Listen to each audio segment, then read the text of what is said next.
Sama Bapak Adi Wiyana kembali.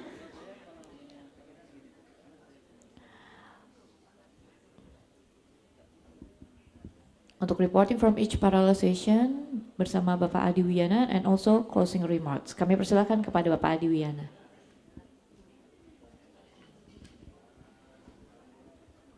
Selamat sore Bapak Ibu sekalian. Selamat sore Bapak Ibu sekalian. Masih semangat? Luar biasa. Kami panggil Pak Kumar untuk naik ke sini. Kemudian Pak Taswin dari kelompok 3 ya Pak ya. Kelompok 2 Pak Indang. Ada Pak Indang di sini? Oh ada. Oke. Room yang 4 belum siap ya. Bu Handa nanti menyusul.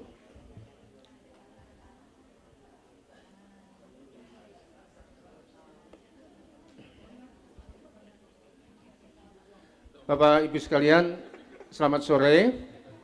Assalamualaikum warahmatullahi wabarakatuh. Sambil menunggu kelompok atau ruang 4, silakan Pak, silakan ambil tempat. Kita mulai sesi terakhir ini. Sesi ini adalah pelaporan hasil dari masing-masing ruang. Ruang 1, ruang 2, dan ruang 3. Kita mulai dari ruang pertama yang akan dilaporkan oleh Pak Krishna Kumar dengan topik Integrating Implementation Guidelines and Acceleration of SEA for Local Development Spatial and Zonation Plans. Karena waktunya harusnya ada 1 jam dan tinggal setengah jam. Bu Handa silakan naik Bu Handa. Tinggal setengah jam dibagi 4. Jadi kalau boleh 6 menit. 6 menit ya. Silakan Pak Kumar. 6 menit dari sekarang.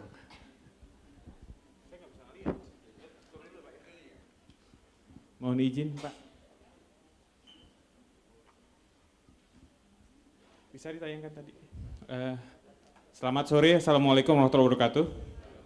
Tadi kita berbicara di sini masalah sebetulnya mungkin nggak nyambung sama judulnya ya, tapi kita sambungin saja. Sebetulnya itu judul besarnya, jadi kita judul kecilnya tadi.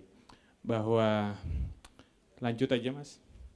Tadi kita berbicara bahwa kita mencoba untuk memperkenalkan bahwa ada satu metode baru untuk memproses 6 kajian yang diamanatkan di Undang-Undang 32 dan PP 46. Ya kan? Jadi ada 6 kajian. Jadi sebetulnya proses pembelajaran yang tadi kita dapat bahwa proses pengkajian yang diamanatkan dalam peraturan dapat dilakukan dengan menggunakan sistem keruangan. Tadi kan kita belajar masalah sistem keruangan, bahwa ada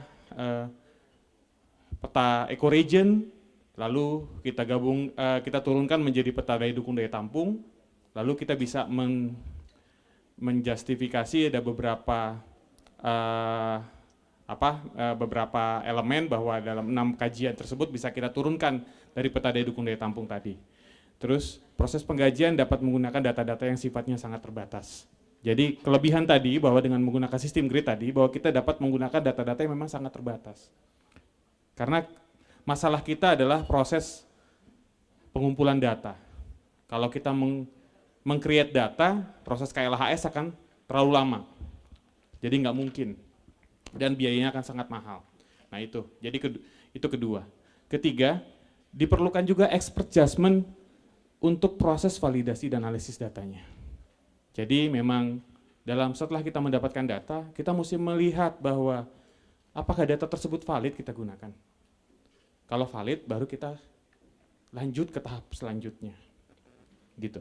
Mungkin itu hasil diskusi kami tadi, yang di ruangan pertama.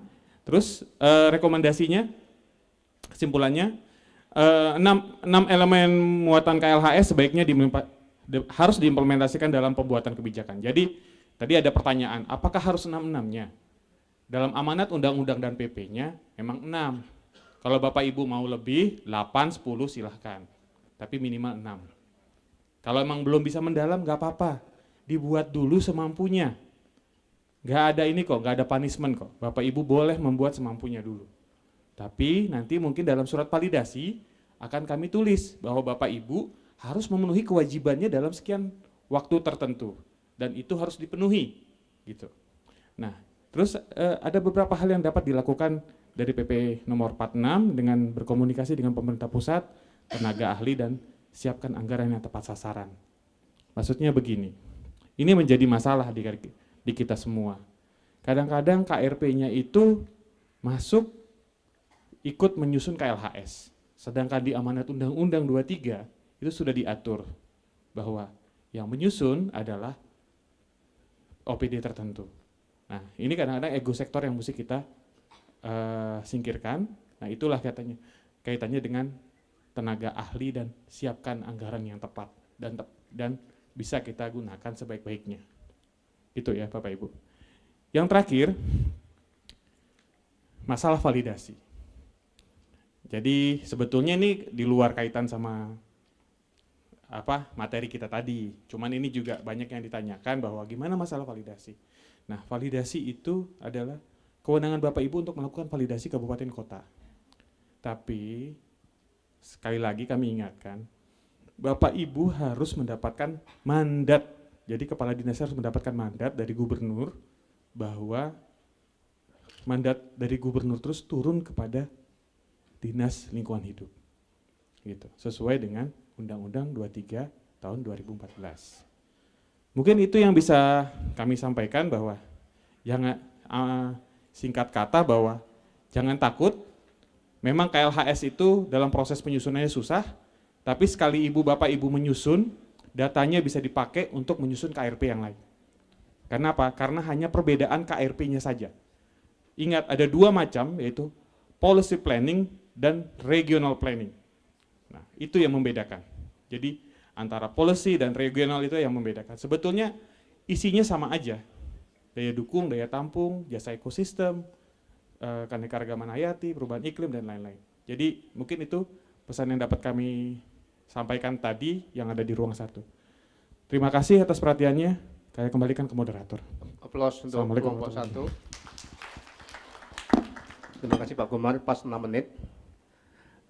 Giliran berikutnya dari ruang 2, Pak Indang Dewata.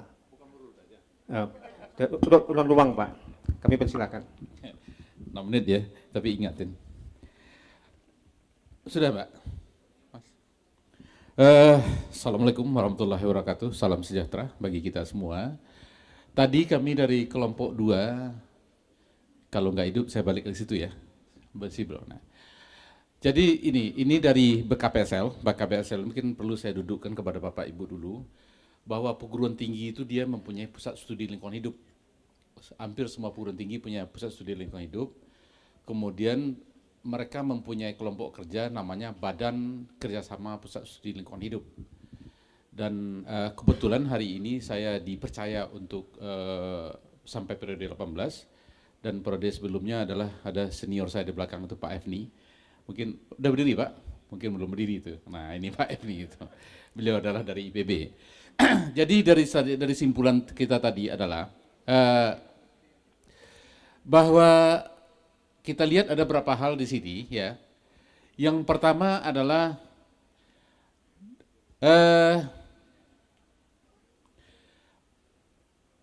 untuk menyusun rencana kerja tahun 2018-2019, maka kita harus memerlukan sistem informasi KLHS.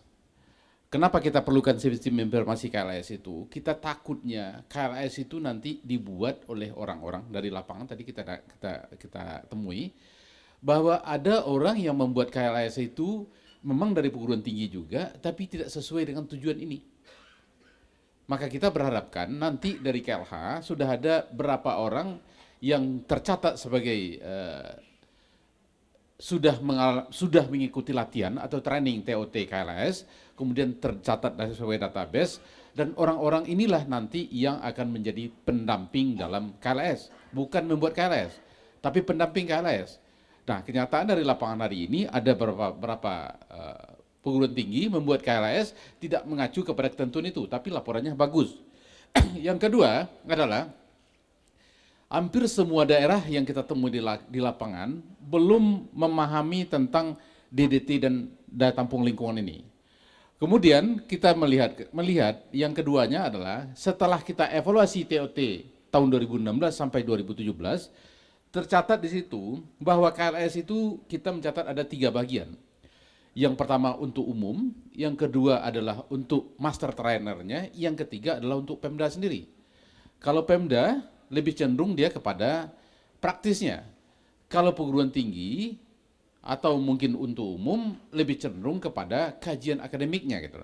Nah, kajian akademik itu kalau diberikan ke Pemda tidak ketemu dia. Maka ke depan itu perlu persiapan kurikulum. Kurikulum itu nanti akan dipegang oleh semua orang yang membuat KLAS itu. Maka di situ kita mencoba untuk poin 3-nya adalah untuk tahun 2000 selanjutnya adalah BKPSL akan membuat kurikulum pelatihan untuk KLAS. Jadi tadi ada pertanyaan bahwa kok datang lain lagi, karena apa? Memang hari ini bakuan dari kurikulum KLAS itu sendiri belum ketemu. Yang ketiga, yang keempat adalah sampai hari ini dari KLAS itu yang master trainernya seluruh Indonesia ada baru 5. Sementara ada 500 daerah sebentar lagi akan menjadi mengikuti pilkada. Nah, yang sudah dilatih oleh BKPSL bersama dengan ada 6 kali pertemuan, dijumlahkan kalau tidak salah berapa Pak Efni? Baru sekitar 50 orang. 50 orang Indonesia yang seluas ini, rasa-rasanya pilkadanya sebanyak ini, maka peranan KLAS itu memang sangat penting untuk disebarkan di seluruh Indonesia. Kemudian adalah, ya, saya lanjutkan saja. Program pelatihan KLAS itu, jadi berapa poin 6 dan 7 dan 8 itu adalah apa yang kita temui setelah kita pergi ke lapangan. Mungkin ada pikiran dari kepala dinas ataupun dari Pemda atau dari kelompok-kelompok yang tertentu, KLAS itu mirip dengan AMDAL. Pak, saya anggarkan uangnya Pak, tolong Bapak buat nanti kirim laporannya ke kami. Jadi akibat seperti ini, KLAS itu tidak akan menyatu dengan kebijakan rencana program yang dibuat. Sementara pada prinsipnya KLAS itu orang dari perguruan tinggi adalah bukan untuk membuat, tapi adalah tim pendamping dan tim validasi.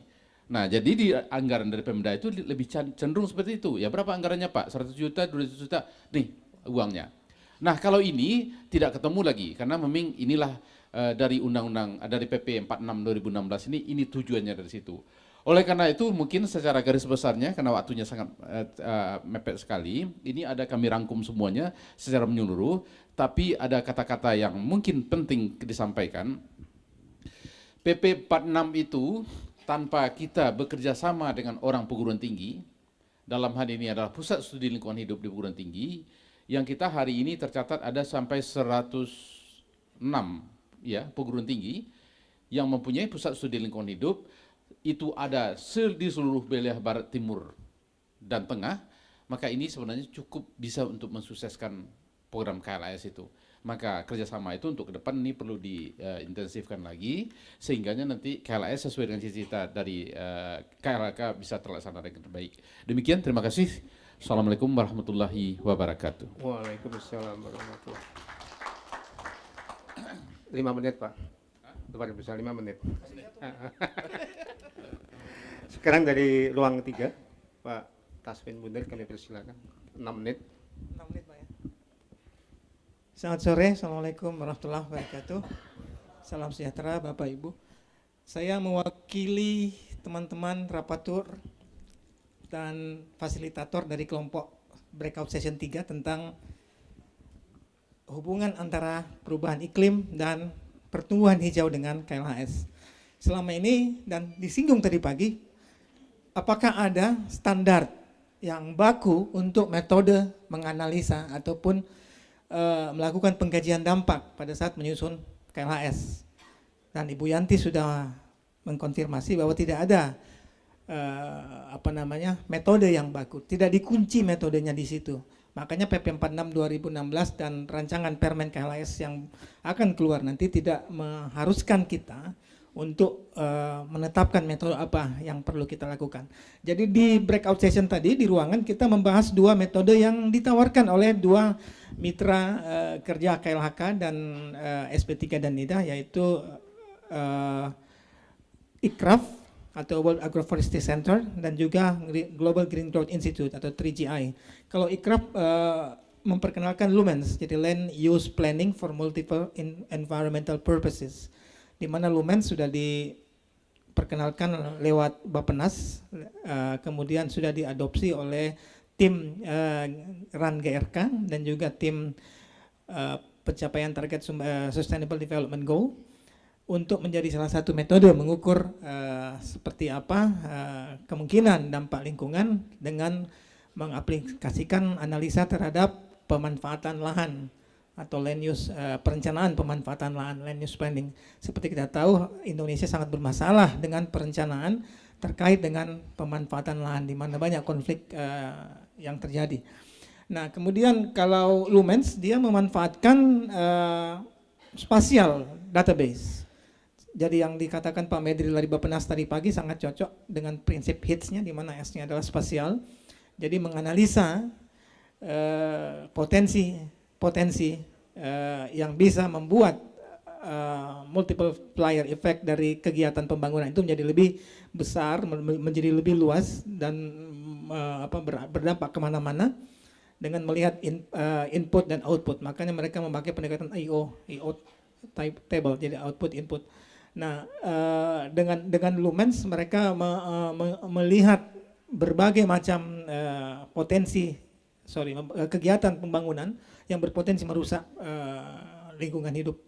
Nah, kemudian itu akan dihitung dengan berbagai macam kemungkinan dan memanfaatkan data yang ada data adaptasi mitigasi perubahan iklim, ada data dari status lingkungan hidup daerah dan sebagainya. Kalau dari ECBA, dari Global Green Growth Institute sudah melakukan metode ini di KLHS di KP Malawi, di kawasan industri dan pelabuhan di Kalimantan Timur. Jadi ini sebenarnya metode lama, cost benefit analysis, menganalisa biaya dan keuntungan dari suatu kegiatan.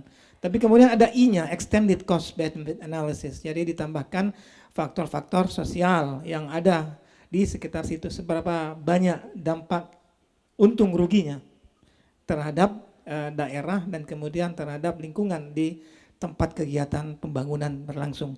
Jadi dari hasil diskusi kita tadi, kita sudah melihat seperti apa pemanfaatan Lumens di Sumatera Selatan yang dipaparkan oleh Dr. Sonia Dewi dari ICRAF, dan juga seberapa berguna ECBA yang diterapkan di KP Malawi di Kalimantan Timur dengan melihat potensi-potensi yang ada yang dipaparkan oleh Ibu Maria Ratnaningsi dari 3GI, dan kemudian kita sampai pada kesimpulan.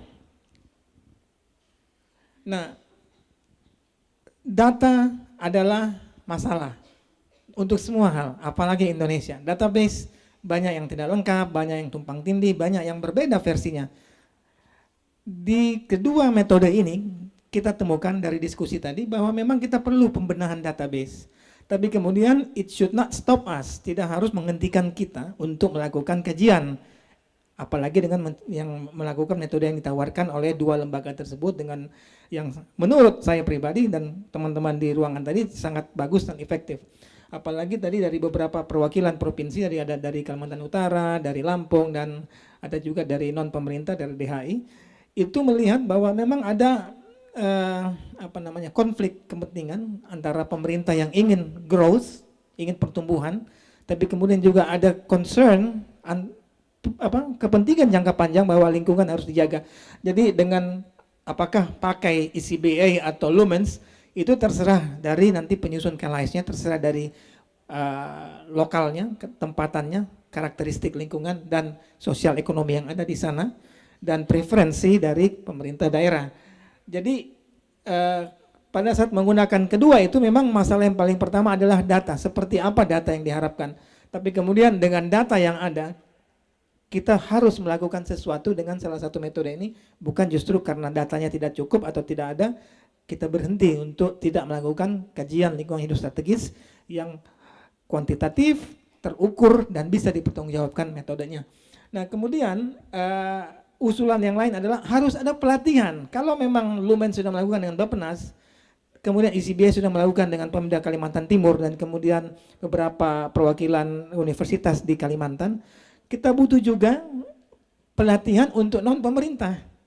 Seperti apa nantinya, ini PR kita bersama. Memperkenalkan kedua metode ini sangat bagus. Kalau pemerintah bisa langsung mengadopsi lebih baik, tapi kalau tidak, mungkin non pemerintah ataupun juga ke universitas bisa membantu kita untuk menyebarkan dan memperkenalkan metode yang ada untuk KLHS yang lebih baik, yang terukur dan berkualitas. Itu saja, terima kasih. Terima kasih Pak Tasmin. 8 menit. 8 menit. Aduh, saya ambil jatah Pak Indang berarti ya. Maaf. Baik, nggak apa-apa, masih ada waktu.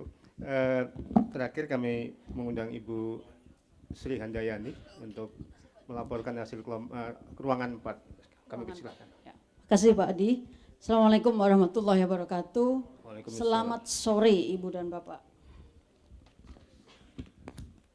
Di ruangan kami, ruangan 4, itu yang paling blesek ya, paling ujung sana, yang tadinya nggak ada peserta. Jadi setelah dapat peserta, lumayan dapat. Perwakilan dari Aceh, Provinsi Aceh, dari Sumatera Utara, dari Lampung, dari Bengkulu, dari Sulawesi Selatan, Kalimantan dan Papua. Lumayan lengkap, tapi yang nggak ada memang Provinsi Jawa, karena Pak Adrian di sini, di kelompok 1. Oke, kita ada 7 paling tidak ya, dari berbagai provinsi tadi sudah terwakili. Ini adalah hal-hal yang sudah kita diskusikan.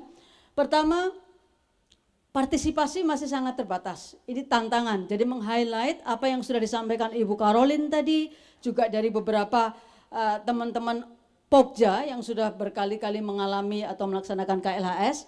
Partisipasi masih terbatas dan tidak mudah dilakukan. Lalu sejauh mana dan sedalam apa partisipasi dapat dilakukan dalam penyusunan KLHS? Ada yang menanyakan bagaimana nanti kalau bisa dibuat aturannya?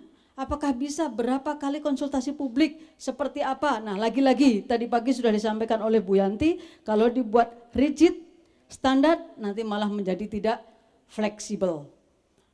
Pandangan bahwa KRP lebih penting daripada KLHS, terdapat analogi antara Bapeda sebagai pemilik KRP dan Dinas Lingkungan Hidup apabila diposisikan sebagai penyusun KLHS. Jadi ada tadi kata-kata siapa kakak, siapa adik. Kakaklah yang tahu lebih banyak, yaitu penyusun KRP, Bapeda. Adik ya adik sajalah gitu. Lalu yang ketiga, ada tentang skenario BAU dan optimal. Skenario BAU dan optimal ini melibatkan multi pihak dengan melakukan visualisasi untuk skenario development. Pengembangan skenario-skenario ini yang tadi pagi juga di-highlight oleh Ibu Caroline yang masih belum banyak. Lalu pemanfaatan KLHS hanya sampai pada integrasi KRP. Mana monitoringnya? Apa setelah itu? Dan bagaimana pelibatannya? Pelibatan pemangku kepentingan itu juga masih belum. Mekanisme monitoring integrasi, tadi yang saya sampaikan, kebijakan KLHS sangat cepat, sementara di daerah belum siap. Jadi kalau tadi dianalogikan adalah kebijakannya sangat sophisticated, seperti pemberian mobil Lamborghini, Ferrari, tapi drivernya belum bisa nyetir Lamborghini dan Ferrari. Akibatnya tidak bisa jalan kebijakan tersebut. Next, Mas. Makasih. Yang menjadi kesimpulan dari hasil diskusi kelompok 4 adalah kepentingan ekonomi masih mendominasi KRP. Ya, waktu itu tentang sektor-sektor mining. Ini didukung dengan institusi yang kuat, sementara kepentingan lingkungan diwakili oleh KLHS, didukung oleh kelembagaan yang masih lemah. Ini tadi hubungannya dengan kakak beradik tadi. Yang kedua, governance, tata kelola dan advokasi dalam perencanaan pembangunan masih lemah. Sehingga kepentingan ekonomi mengatur perencanaan pembangunan. Skenario dan analisis KLHS masih banyak bersifat normatif dan kualitatif, menyulitkan visualisasi dan kuantifikasi. Lalu belum adanya mekanisme pemantauan pelaksanaan KLHS membuat KLHS berhenti hanya sampai integrasi. Lalu terjadi kesenjangan kapasitas antara pemerintah pusat dan pemerintah daerah. Hal ini yang sangat disuarakan tadi oleh dari 7 perwakilan provinsi adalah bagaimana kami bisa melakukan validasi nantinya. Karena provinsi berkewajiban melakukan validasi untuk kabupaten dan kota. Kapasitasnya belum sampai ke sana, apalagi yang baru dipindah karena rotasi yang sebegitunya di awal tahun. Selanjutnya Mas. Nah, mulai redup. Rekomendasi DLH perlu diperkuat untuk memposisikan KLHS secara lebih seimbang dengan KRP yang dikaji. Memperluas partisipasi dan memperkuat mekanisme partisipasi, serta perlu adanya visualisasi skenario PAU dan optimal serta dampaknya seperti apa untuk memudahkan banyak pihak lebih mudah mengetahui manfaatnya ada di mana sebetulnya KLHS. Apa manfaat KLHS? So what-nya dapat. Lalu perlu memperkuat mekanisme monitoring implementasi setelah KLHS. Ini yang tadi juga dibicarakan. Mendorong pemanfaatan KLHS untuk KRP-KRP yang terkait. Dan KLHS menjadi materi training di Pusdiklat LH ataupun di Diklat PIM ataupun prajabatan serta pembekalan DPRD. Ini munculnya karena banyak sekali dari beberapa peserta daerah tadi yang mengatakan banyak challenges-nya, mandeknya itu di DPRD. Karena DPRD yang belum sepaham tentang KLHS ini. Nah, muncul lagi peningkatan kesadaran pemangku kepentingan di bidang LH yang baik. Jadi bagaimana menghandle itu kalau masyarakat pemangku kepentingan sudah sadar betul tentang lingkungan hidup, dia akan menjadi driver bagi para politisi dalam pencalonan sebagai anggota. Terlebih dengan memanfaatkan media sekarang ini, karena sekarang zaman now, kata Pak Hefni, sehingga digital, pakai Twitter, pakai apa dan lain-lain, sangat-sangat dimungkinkan untuk peningkatan kapasitas stakeholder.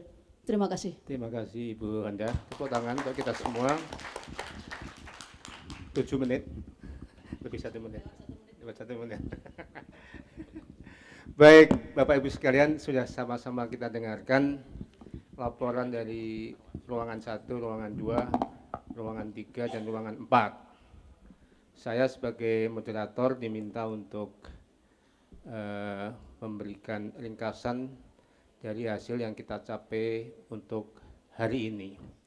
Karena itu masih ada waktu 5 menit, kalau boleh saya pakai 5 menit sampai dengan pukul 5. Saya mengulangi, boleh berdiri ya Pak ya? Mengulangi yang tadi pagi dari paparan Ibu Wijayanti, Bu Yanti, dan Ibu Caroline. Kita banyak belajar dari pelaksanaan KLS selama 10 tahun di Indonesia. Sudah banyak sekali kemajuan dan itu harus diapresiasi. Kita apresiasi ISP3, kita apresiasi KLHK yang menggandeng Kemendagri, ATR, Bappenas dan lain-lain, dan pemerintah daerah dan semuanya. Dan hasilnya sudah sangat banyak, tetapi masih menyisakan banyak tantangan, banyak permasalahan. Nah, pada sesi yang kedua dibagi 4 ruangan. Itu adalah cara untuk bagaimana kita melihat bagaimana kita bisa mengatasi kekurangan-kekurangan yang kita alami selama 10 tahun terakhir. Dari ruangan pertama yang ada di sini, yang difasilitasi oleh Pak Kumar, ini salah satu kelemahan KLS di Indonesia, banyak sekali atau mungkin sebagian besar, kalau tidak semuanya, sebagian besar barangkali ya, itu belum bisa melakukan analisis 6 muatan KLS secara komprehensif, secara baik. Nah, di sini ditemukan salah satu metode yang dikembangkan oleh Pak Riki kerjasama dengan KLHK yang menawarkan ini salah satu cara kita bisa melakukan kajian yang ilmiah terkait dengan 6 muatan KLHS. Tentu saja ini karena baru diuji cobakan di 3 daerah, di Kabupaten Dharmasraya, Kabupaten Garut, dan Kota Cimahi, tentu masih banyak yang merasa asing. Ini kembali nanti ujung-ujungnya adalah peningkatan kapasitas. Nah, ada cara yang kita tahu sudah ada cara. Salah satu cara, mungkin ada cara lain nanti yang juga baik. Itu yang pertama. Yang kedua, yang dilaporkan oleh Pak Indang Dewata mengenai kapasitas pelaksanaan KLS. Nah, kalau kita bicara kapasitas, tentunya kapasitas siapa? Pemerintah daerah, pemerintah pusat. Di daerah itu tidak hanya pemerintah saja, tetapi ada perguruan tinggi, ada LSM, ada stakeholder lainnya. Jadi ini kelompok-kelompok yang semuanya masih memerlukan peningkatan kapasitas. Dan tentunya kapasitasnya tidak sama. Kalau Pokja itu memang ditugasi untuk membuat KLHS, tentu harus punya selain pengetahuan juga punya skills, keterampilan untuk melakukan KLHS. Nah, PSL yang diberi mandat untuk melatih, ini harus punya semuanya ya Pak, ya, pengetahuan baik dan juga keterampilannya. Kemudian stakeholder yang juga belum tahu tentang KLHS itu juga masih perlu ditingkatkan kapasitasnya. Tantangan yang sangat luar biasa besarnya. Dan perlu diingat tadi ya, yang mengerjakan KLHS adalah kelompok kerja, yang lain adalah mendampingi. Itu perlu digarisbawahi. Yang ketiga dari kelompoknya Pak Tasmin Munir, ini membantu bagaimana kita bisa melakukan kajian pengaruh atau dampak KRP terhadap kondisi lingkungan hidup. Ditawarkan ada 2 metode, yang satu dari iCraft menggunakan software namanya Lumens. Ini harus ada data spasial yang cukup komprehensif dan lengkap. Kemudian yang kedua adalah ditawarkan oleh 3GI dengan metode Extended Cost Benefit Analysis. Juga perlu data. Masalah data di negara kita masih sangat banyak masalahnya. Dan ini tidak berarti kita tidak harus maju, tapi ini sambil kita memperbaiki data, kita bisa melakukan analisis ini.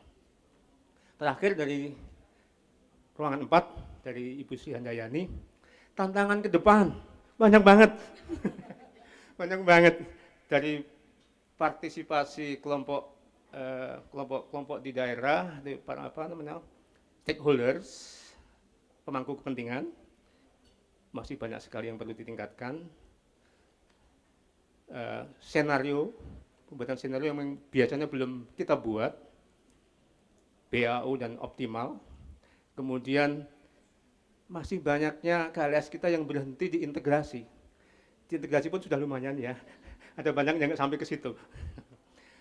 Kita baru sampai pada integrasi hasil KLS ke dalam KRP. Setelah itu kita nggak tahu, karena kita tidak monitor dan kita tidak evaluasi. Ini tantangan ke depan yang sangat besar, sangat besar, karena kita belum mikirkan jangan sampai ke sana. Kalau sudah masuk ke KRP, dilaksanakan enggak, didanai enggak. Kalau dilaksanakan hasilnya seperti apa? Apakah membuat lingkungan hidup lebih baik? Nah ini yang tantangan ke depan harus kita cermati dan kita konsentrasi, kita lihat apa, karena salah satu hal yang bisa meyakinkan orang, meyakinkan pembuat keputusan adalah apa sih manfaatnya KLHS. Nah kalau sudah dilaksanakan, dimonitor, dievaluasi, kelihatan hasilnya dan berhasil membuat perbedaan lingkungan hidup yang lebih baik. Nah tentu saja ini sebagai suatu pelajaran. Tadi di sini disampaikan oleh Pak Kurt ya, kita belum punya sesuatu yang kita tunjukkan ke dunia luar. Ini salah satu yang nantinya kita bisa tunjuk. Iya, dampak ke lingkungan. Dampak KLS terhadap perbaikan lingkungan. Kalau itu bisa kita demonstrasikan kepada dunia internasional, ini salah satu hal yang sangat baik bagi kita semua.